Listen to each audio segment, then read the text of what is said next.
বলছি ইগো ও অহংকার নিয়ন্ত্রণ নেই। দেখানোর চেয়ে বেশি সেবা করুন। অহংকার চায় স্পটলাইট, ইগো চায় স্বীকৃতি, কিন্তু আপনি চান ইম্প্যাক্ট, প্রভাবের দিকে মনোযোগ দিতে, স্বীকৃতির দিকে নয়। কিভাবে ভালো দেখাতে পারি এটা না বলে আপনি বলেন আমি কিভাবে সাহায্য করতে পারি। স্বীকৃতি চেয়ে নম্রতা বেছে নিন।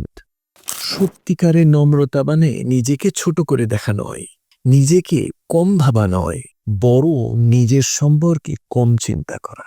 আপনাকে প্রভাবিত করতে হবে না, আপনাকে হতে হবে সত্যিকারের কিছু।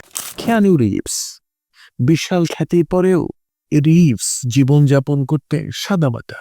তিনি দানশীল এবং খুব কমই আকর্ষণ চেয়ে থাকেন। তিনি ইগোকে বেশি বলার সুযোগ দেন না, বরং নিজের চরিত্রকেই কথা বলতে দেন। পরিচয়কে সফলতা থেকে আলাদা করুন। আপনি আপনার পদবি না, আপনার সাফল্য না, আপনার সামাজিক মর্যাদা না। যখন পরিচয় দাঁড়ায় এইসবের সাথে, ইগো তখন নিয়ন্ত্রণ নিতে শুরু করে।